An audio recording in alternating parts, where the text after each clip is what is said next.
Occupational English Test. Listening Test. This test has 3 parts.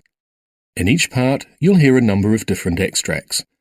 At the start of each extract, you'll hear this sound. You'll have time to read the questions before you hear each extract, and you'll hear each extract once only. Complete your answers as you listen. At the end of the test, you'll have 2 minutes to check your answers. Part A. In this part of the test, you'll hear 2 different extracts.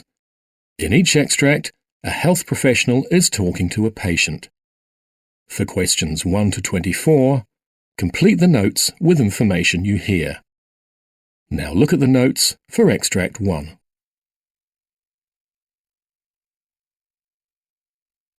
Extract 1. Questions 1 to 12. For questions 1 to 12, complete the notes with a word or short phrase. You now have 30 seconds to look at the notes.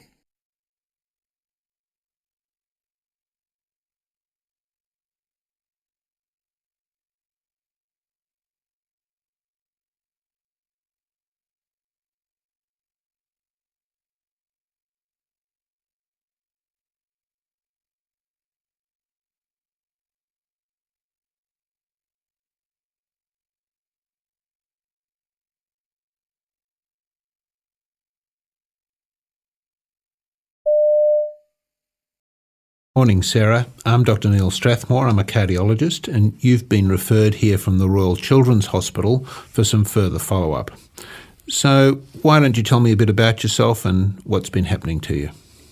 Well, I was born with a congenital heart, and I've had surgery in 1991 to correct that. And I was also, a pacemaker was also put in, and I've been seeing my cardiologist at the Royal Children's Hospital since then, and now I've come here. So in 1991, how old were you? I was 6. And how old are you now? I'm 23. And so you obviously don't remember much about that, but what did your parents say was the problem with you when you had the surgery? Well, they tried to explain what it was, which was transposition of the great vessels, but basically they told me that I was out of breath, and that's why I couldn't keep up with the other kids. So I was going to have an operation to make me better. Do you have any memory at all of the surgery or of being in the hospital? Yes. I remember the nurses, and I remember the playroom, and I remember finding it really difficult to walk after the surgery. And so do you remember the fact that you weren't able to keep up with other children when you were little? Not so much, but I remember my lips turning blue and my fingernails being blue and basically going blue when I ran out of breath or running too much. So after you'd had the surgery, did you only ever have one lot of surgery, or did you have to have repeated operations? It was just the one in 91. Good. And so after that, how did you get on in terms of your exercise capacity? I didn't start off doing too much, but then afterwards I had been doing ballet beforehand, so I continued on with that.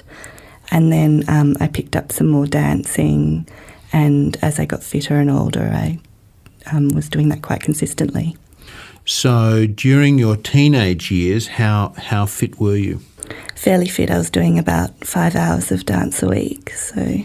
Gosh, that's quite a lot, really. That would be quite tiring. It was. And so have you kept that going since you've left school?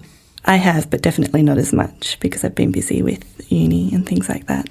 So how fit are you now? Probably not as fit as I'd like to be, but I'm still taking classes and walking regularly. So do you have any symptoms? Do you have any shortness of breath? No, not really. I try to keep watching other people when I'm in classes and making sure that I'm not more out of breath than they are. But normally when I'm turning around, everyone seems to be as puffed. So if you walk up a hill or walk up a flight of stairs, do you get short of breath? A little bit, but not enough to be concerning. So you think you're about the same fitness of other girls of your age? I think so. Okay. Now, what about your health otherwise? Do you have any other health problems? No. You've already said your breathing's okay. Do you have any cough or sputum? No, Any wheezing or asthma? not at all. Your waterworks, do you have any problems with your urine or bladder? No. What about your bowels? They're all okay? Yep. And your appetite, and you don't get any nausea or vomiting or anything like that? No. And do you get any headaches? Headaches I get every now and then, but I think that's mainly to do with stress. Okay. Do you smoke? No. Alcohol? Yes. How much? Every now and then. So on an average week, how much would you drink? It depends. Probably just once a week. Mm-hmm. And would that be 3 or 4 drinks or more than that? Probably no more than that. Okay. What about recreational drugs? No. Not at all? Good. All right. Now, do you ever have any pain in the chest? No, not at all. Do you notice palpitations where your heart's beating fast? No. And have you ever had any blackouts or dizzy spells? No, not at all. Do your ankles ever swell up? No, not that I've noticed. Mm-hmm. Have you had any problems with excessive bleeding or bruising? I notice I bruise quite easily if I just bump into things, but not enough to be too much of an issue. Okay. Is there any family history of any heart problems? No, not at all. None of your parents or siblings had any congenital heart No. problems?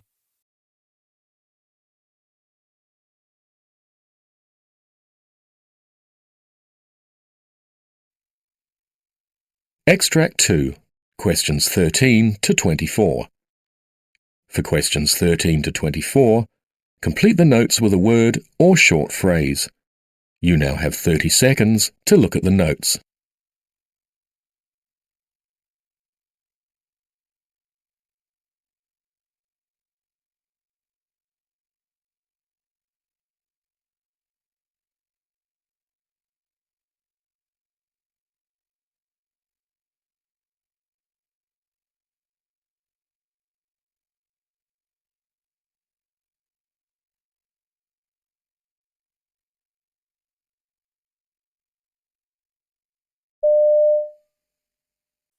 Hello there, my name's John and I'm going to be the doctor that's looking after you today. Hello, John. Nice to meet you. And thanks for seeing me today. How should I address you? Just please call me Kevin. Yeah, I'm here today because I had a bicycle accident on Sunday morning, and I was wondering if you could check me out. I've hurt my shoulder and my wrist, and I'm just a bit concerned about it. Okay, Kevin, this is the first time that we've met, I believe. Yes. Can you tell me a little bit about yourself? Well, I'm 53 years old. I'm in pretty good health. I'm about 83, 85 kilograms. Probably could lose a bit of weight. My cholesterol's at lower than average levels by far. And what about your blood pressure? Is somebody checking that regularly? Yes, again, fine. If not on the low side, yeah. If anything, I tend to be on the low side of blood pressure and that type of thing. And you're not on any medications at the moment? No, nothing. Are you allergic to anything? No. Never been allergic to anything. I bicycle regularly about 100 to 150 kilometers a week. Have you ever smoked? No. What about alcohol? Not too much. I tend not to drink that much at all. When you do drink, what do you prefer to drink? Recently, I've been just having New Zealand Whites, actually. Yes. And how many glasses a night would you have? In a week, 3 to 4. I mean, but that's like 2 on a Friday night and Sunday afternoon, that kind of drinking. It's pretty light, really. Okay. I'm conscious of drinking and smoking. Any history in your family in terms of your mother and father with diabetes or heart attacks? No, nothing like that. No, yeah, my mother was a heavy smoker. She was a very strong woman, but she smoked a lot. My father also had a bit of heart problems. He ended up having a pacemaker for 30 years of his life. I'm 53 years old. He got a pacemaker at 54, so I'm very conscious of again, staying in shape because of my father's experience. He had that for 30 years. But it was never that he had a heart attack or... No, it was just simply the heart started. He lived till 84, 85 years old, so... Perhaps I should tell you one part of my life story. I was in West Africa for several years. Probably the biggest health crisis in my life is living in West Africa for a long time. Having a lot of stomach problems, problems with giardia, malaria, and actually amoebic dysentery. those infections brought my weight down to about 60 kilograms. So just terrible, if you will, diarrhea constantly. Yeah, and I imagine that you would have required medical treatment for your various conditions as well. Did you spend any time in hospital? So we used to go to the local embassy and get treated by embassy medical staff. At the time, we were getting 500 milligrams of the anti-malaria medicine chloroquine. And then we had various antivirals and shots, but pretty minimal medical care, to be honest. Yeah, but since then, I've been fine, actually. I've been here in Australia about 20 years and was originally born and raised in the States. I see. Can you tell me more about the accident? Yes, just recently I went over the top of a friend I was bicycling with, went over the top of him and ended up just smashing myself on the asphalt. And Oh, it hurt dear. my shoulder. Yeah, it's terrible.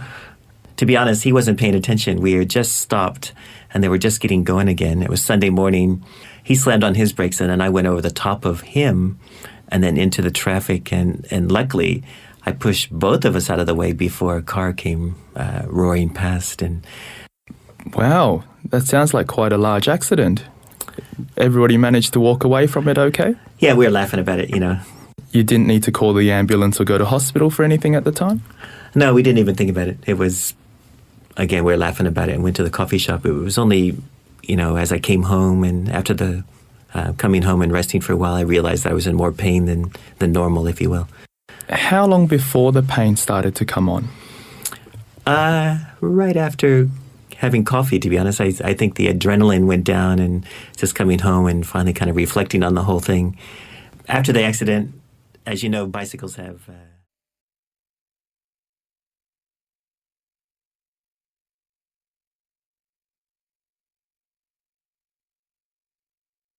That is the end of Part A.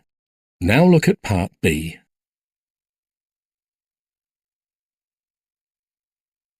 Part B.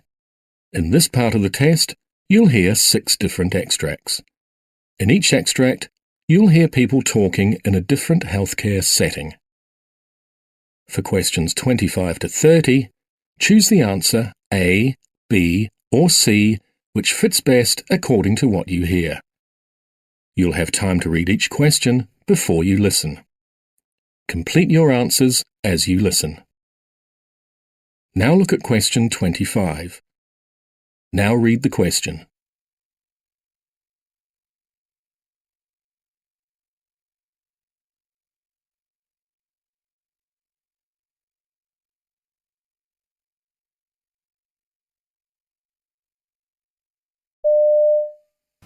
Good evening, Mr. Jones. It's Jane, one of the SHOs that's on call this evening. I'm calling from Ward 4 about a patient called Stephen Smith. Yeah, he's a 45-year-old gentleman, 5 days post-lap coli. Looking at the op note, it looks like it was quite a difficult procedure that was converted to open due to a difficult dissection around the bile duct. I've reviewed him as he's had an increased abdominal pain over the last couple of days, and this hasn't really settled with increasing amounts of opiate analgesia. Well, he was admitted to the ward 5 days ago after his surgery. He's normally fit and well, doesn't take any regular medications, and doesn't have any allergies. Since he's been with us, he's had some regular simple analgesia such as paracetamol, and also this evening increased in amounts of morphine. He's on day 5 of a course of oral coamoxiclav. Looking at his bloods, his white cells and CRP are showing an upward trend over the past 3 days.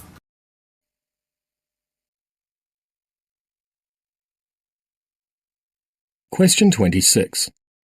Now read the question.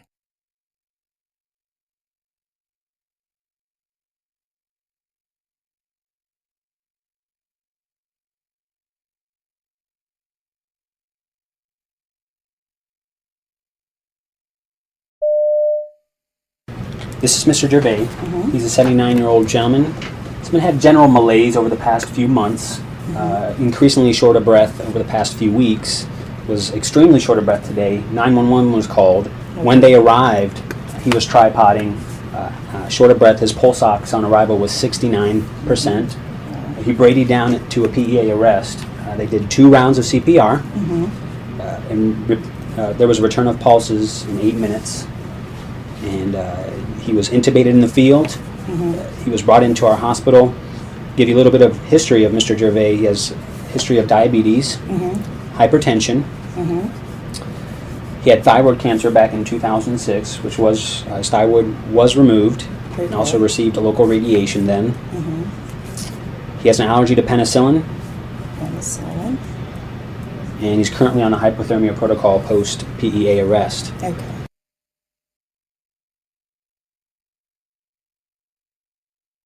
Question 27. Now read the question.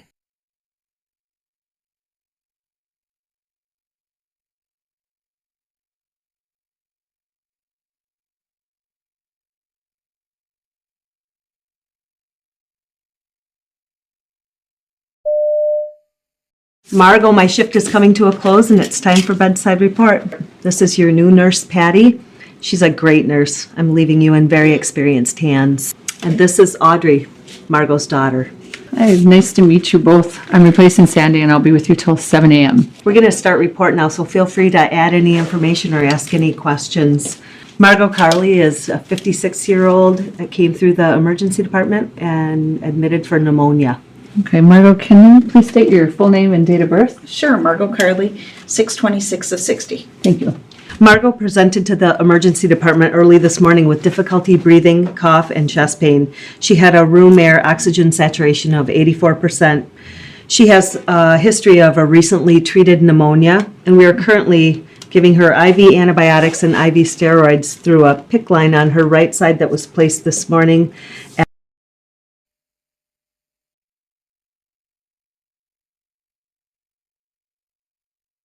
Question 28. Now read the question.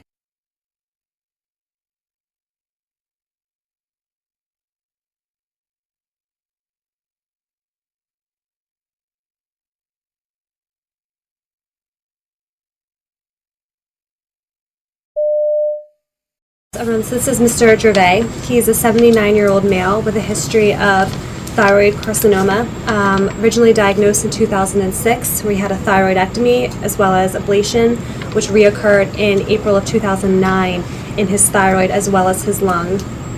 Also has a history of diabetes, OSA, paroxysmal atrial fibrillation, hypertension, bladder cancer, status post of TURP, and BCG, who came into the Wilmington ED early this morning, status post the PEA arrest at home. He, at home, had been complaining of worsening shortness of breath times 1 week. When they called EMS and they arrived at his house, he was noted to be in severe respiratory distress in the tripod position with an O2 sat of 68%.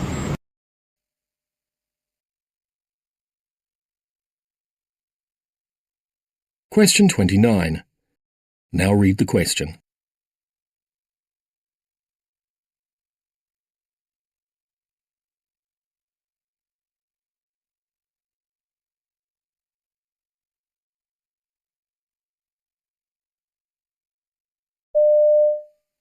So Mrs. Jones had surgery on her back. Today is her 3rd day post-op. She's doing excellent. She's getting up with 1 assist, utilizing the walker, ambulating to the bathroom. And Dr. Fandaka was her physician. Pain was pretty well controlled. Ranges up to a 7 at times, and taking 2 to 4 milligrams of Dilaudid PO. And you feel that your pain is getting well controlled with that Dilaudid? Awesome. Right. The last dose I gave was at 3:30, and she only took 2 milligrams, so she can have more at any time if needed. Tolerating her diet well. Do have the IV fluids running. Let's take a look at the pump together. Question 30. Now read the question.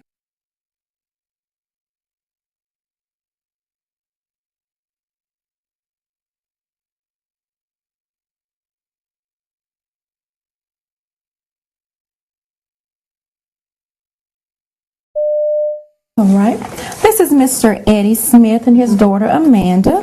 Amanda brought Mr. Smith in through the ED earlier, and he presented with some right-sided weakness and his speech was slightly slurred.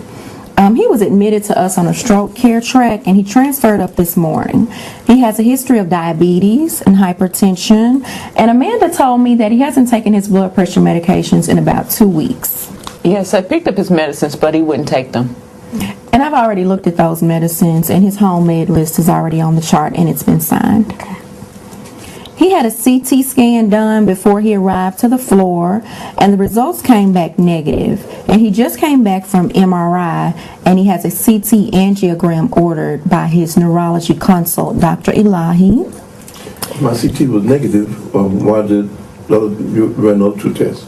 Well, even though your CT was negative, you still had to have the MRI because it's a more conclusive test, and it tells the doctor more about what's going on. It can show some things that the CT wouldn't show, so they would still order that test.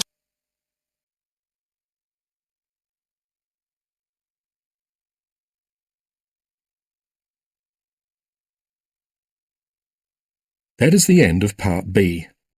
Now look at Part C.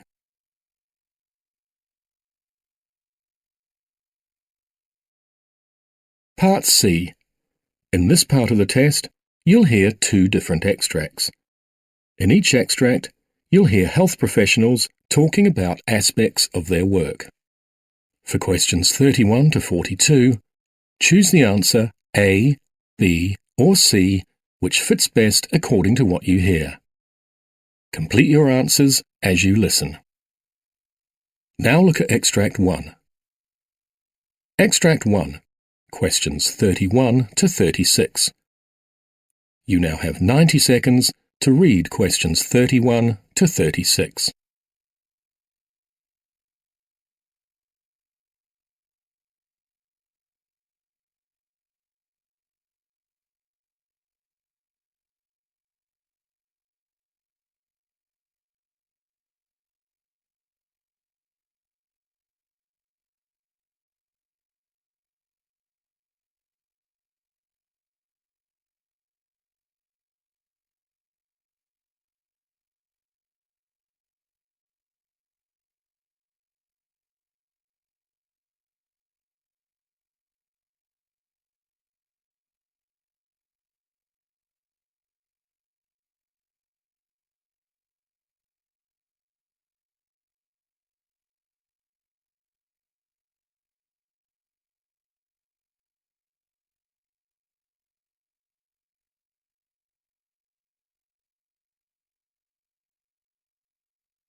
Inducing labour, that's breaking a woman's waters and making the uterus contract more strongly. Is it safe? It's an important question, and a large randomised trial has found the answer, at least for some women. The lead author was Bill Grobman, who's Professor of Obstetrics and Gynecology at Northwestern University in Chicago. I spoke to him earlier. What was being tested was the concept that for many years there has been a belief, really deeply ingrained, that labour induction leads to a greater chance of cesarean delivery. The truth is, though, that it's based on relatively long ago studies for which, and I'm happy to describe why, there has been a fundamental misinterpretation of the results such that we misunderstood the clinical implications. Well, let's just talk about this misunderstanding. And just to be clear, when we're talking about labour induction, we're talking about breaking the waters and putting up a drip which makes the uterus contract. When we're talking about labour induction, there's not a single way to do it, but that typically you're right. So was the problem in the past that labour induction was done on women in distress and therefore it was a biased population? They were already in strife when they were induced? Well, I think it's actually two issues. One is the issue that you already referred to, which is that so often women were being induced for a medical reason. Something else was going on. Either the fetus was in need of being delivered or the mother herself had a complication that led to delivery being recommended. And clearly those were both situations that led to a higher chance of cesarean. But the other really important thing was that the studies that were done, and when I say studies, I very much mean observational studies, not trials, but studies where people went back and looked at records of women who had delivered, where women who were being induced were compared to women in spontaneous labor at the exact same gestational age. And I think it is undeniable that if you make that comparison, that there's a greater chance of cesarean among women who were being induced than women in spontaneous labor at the exact same gestational age. Why is that? Well, I don't know why it necessarily is, but it just is. It's something that's observed, something that when people studied it, not with a clinical trial, but with observational data, that happened, and very consistently. But these are biased studies because they weren't randomized. Let me put it this way. Induction of labor is an option. I can choose to be induced or not to be induced. Spontaneous labor is not at the exact same day is not an option. Women may spontaneously have a labor, but also may not. They may not go into labor for another 2 weeks, and every week that goes by, the chance of cesarean increases. They may not go into labor and get to a point where induction of labor becomes recommended, but now it's an induction 1 or 2 or 3 weeks later. And so if you're making a clinical decision, and the clinical decision is, do I choose to be induced now or do I not? The alternative is not spontaneous labor on the same day. It's waiting. The alternative is waiting, which may end up in spontaneous labor but may not, or may end up in spontaneous labor weeks later. And when observational studies were constructed like that, studies that reflected the actual clinical situation, you actually very consistently did not see the association of induction with cesarean delivery. So now you've done a randomized trial where you actually get women and you randomize them to induction or waiting. That's exactly right. So, and this is in women who've never had a baby before. That's right. And so that's, I think, an important point. Most of the concern with regard to cesarean delivery was with regard to women who had never had a baby before, women on their first birth. And I should also say this isn't about women who have medical complications for which there's a medical indication for induction. This was really a question of women who had no other reason, no standard reason to have induction recommended.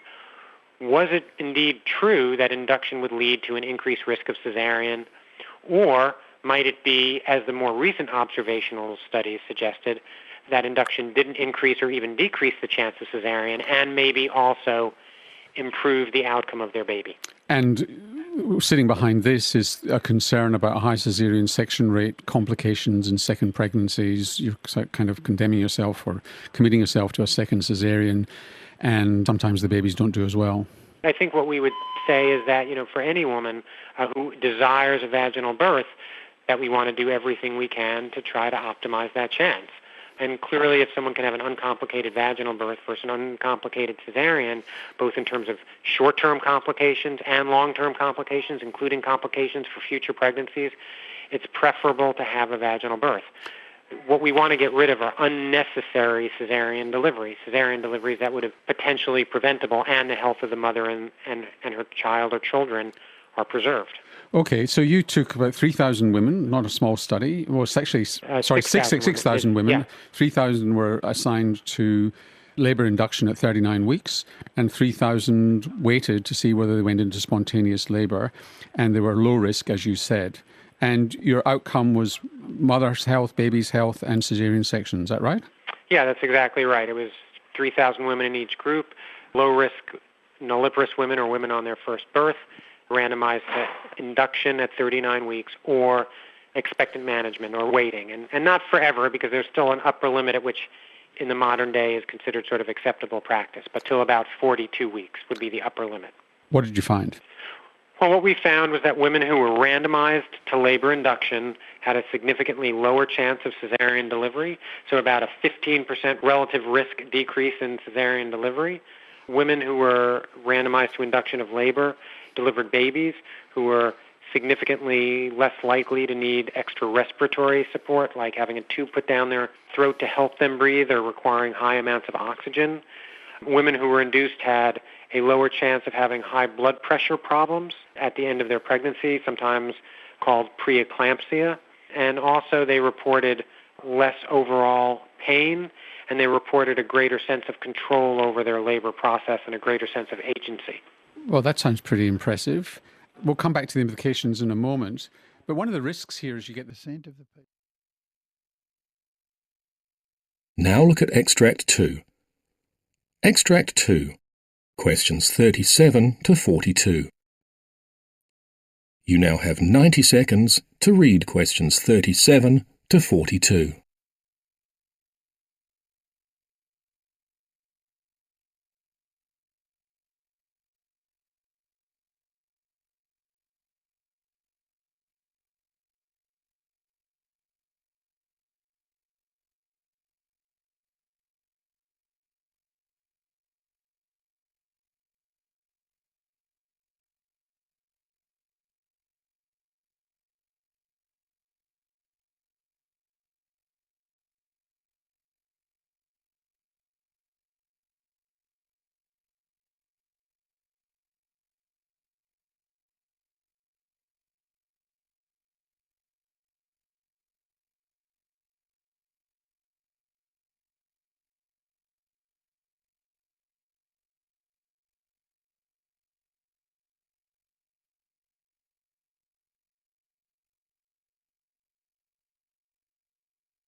Phantom odour perception is where you perceive an odour which, when you search for it in your immediate environment, you can't find where it's coming from. And in fact, turns out not to be real.